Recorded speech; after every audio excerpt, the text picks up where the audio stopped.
یہ ساری دنیا میں ہمیشہ سے ایک بات مسلم ہے کہ عورت کمزور ہے. یہ بات خواتین بھی مانتی ہیں, زبان سے اقرار نہیں کرتی. بھائی جب کمزور ہو تو حاکم طاقتور ہوتا ہے. کمزور کو حاکم بنائیں گے تو چلے گی نہیں اس کی, سوائے لڑائی جھگڑوں کے کچھ بھی حاصل نہیں ہوگا.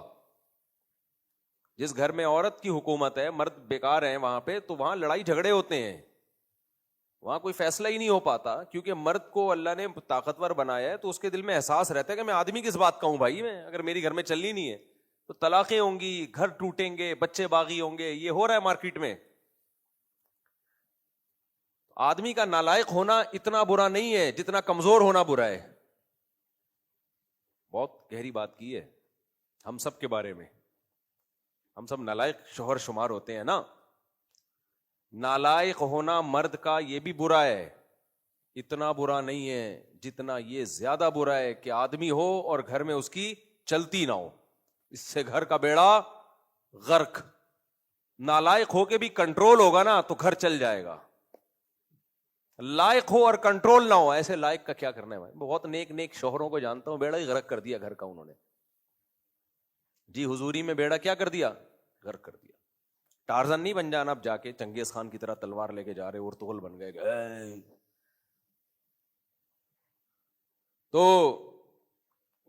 خیر, اور اللہ نے بعض خواتین کو بڑی عقل دی ہے. آج کل بعض خواتین اس بات کو سوشل میڈیا پہ اجاگر کر رہی ہیں کہ گھروں میں مردوں کا کنٹرول ہونا چاہیے. وہ عورت, لیکن وہ اللہ نے کھوپڑی دی ہے ان کو, وہ خود اس بات کو پروموٹ کر رہی ہیں کہ بھائی گھر میں کنٹرول کس کا ہونا چاہیے, آدمی کا. عورت ہو کے وہ کہہ رہی ہیں. اور میں بھی ایسی خواتین سے ملوں, بڑی لبرل قسم کی خواتین سمجھی جاتی ہیں.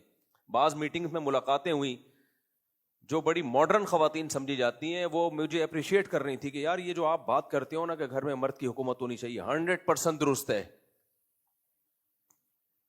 کہہ رہی ہیں جن گھروں میں مردوں کی حکومت نہ ہو, کنٹرول نہ ہو, ان گھروں کا بیڑا غرق ہوتا ہے. ہو رہا ہے یہ. خیر, ہم بھی یہاں بیٹھ کے باتیں کر رہے ہیں, گھر میں یہ بات یہاں بیٹھ کے آپس میں سب کر سکتے ہیں ایسی باتیں. خیر, تو میں یہ عرض کر رہا تھا کہ اللہ تعالیٰ نے جو ہمیں احکام دیے ہیں, ہاں 3 قسم کے لوگ ہوتے ہیں جو قانون سازی کرتے ہیں. ایک تو ہوتے ہی برے ہیں, جیسے فرعون برا تھا, اس نے مردوں کو قتل کرنا شروع کیا, بچوں کو. اس کو پتا تھا کہ اس قوم میں لڑکے ہوں گے تو یہ قوم پاورفل ہوگی, عورتوں کو پیدا ہونے دو, خواتین کو پیدا ہونے دو, مردوں کو نہ پیدا ہونے دو, تاکہ ان کو ہم غلام آسانی سے بنا سکیں. تو فرعون اس میں مخلص نہیں تھا, وہ جھوٹ بول رہا تھا. اس کے پیش نظر حکومت بچانا نہیں تھا. اگر حکومت بچانا بھی تھی تو بھائی آپ ظلم ہی نہ کرو نا, تاکہ آپ کو بغاوت کا خطرہ ہی نہ ہو. کیوں اللہ نے موسیٰ کلیم اللہ کو بھیجا؟ فرعون تمیز سے زندگی گزارتا, ایک عادلانہ حکومت کرتا, تو اللہ تعالیٰ حضرت موسیٰ کو نہ بھیجتے اس کے مقابلے میں. تو اپنے آپ کو درست کرنے کے بجائے اس نے کیا کیا, طاقت کے زور سے اس بات کا امکان ہی ختم کرنے کی کوشش شروع کر دی کہ کوئی بنی اسرائیل میں بچہ پیدا ہو اور میری حکومت کا تختہ الٹے. لہذا ایک بچہ جس کے بارے میں خطرہ تھا, اس کی بیس پر ہزاروں بچوں کو ماں کی گود سے چھین کے ذبح کر دیا. اور ساری زندگی الٹے الٹے قانون بناتا رہا. ما اریکم الا ما ارا وما اہدیکم الا سبیل الرشاد. باتیں کیا کرتا تھا؟ جب اجلاس ہوتا نا, قانون سازی ہوتی, تو کہتا کہ میں وہی بات کہوں گا جس میں تمہارا فائدہ. یہ سب میں کس کے لیے کر رہا ہوں؟ قوم کے لیے. نعرے ہمیشہ سے سیاسی لوگوں نے بڑے خاندانی قسم کے لگائے. یہ سب میرا کچھ بھی نہیں ہے اس ملک میں. یہ سب کس کے لیے؟ میری صرف 25-30 ارب روپے کی 8-10 فیکٹریاں ہیں. ہمارے جو حکمران ہیں نا وہ اس طرح کی بات کر رہے, بزبان حال کرتے, میں نے تو صرف 25-30 ارب کی 8-10 فیکٹریاں بنائی, باقی سب کس کا ہے؟ عوام کا. تو بچا کیا بھائی؟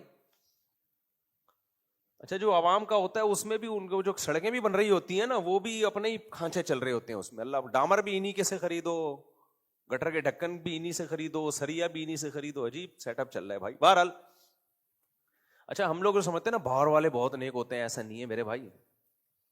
باہر والے بھی کم نہیں ہوتے. گورے کی جو کرپشن ہے نا وہ بڑے خاندانی طریقے سے ہوتی ہے, وہ چھچوری طریقے سے نہیں ہوتی. اس لیے وہ کرتا بھی ہے بدنام بھی نہیں ہوتا. ہم لوگ چپل چور ہیں, پکڑے جاتے ہیں. وہ چپل چوری نہیں کرتے, وہ کیا کرتے ہیں, افریقہ میں اور غریب ملکوں میں سونے کی کانوں پہ قبضہ کرتے ہیں, پھر وہاں کرپٹ حکمرانوں کو بٹھاتے ہیں, الیکشن میں دھاندلیاں کروا کے کرپٹ لوگوں کو بٹھا کے, پھر ان کرپٹ لوگوں کا سے ان کا بھتا ہوتا ہے کہ جتنا گولڈ ہے ہم نکالیں گے اور تجھے اتنا پیسہ ملے گا. تو ایک شخص واحد ارب پتی بن جاتا ہے.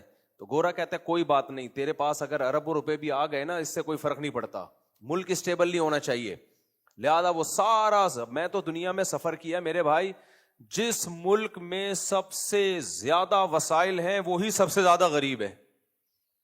آپ افریقہ میں جاؤ جہاں سے سونا نکل رہا ہے نا, ہیرے نکل رہے ہیں, ان جگہوں پہ کھانے کو روٹی نہیں ہے لوگوں کے پاس, پتے ابال ابال کے کھا رہے ہیں.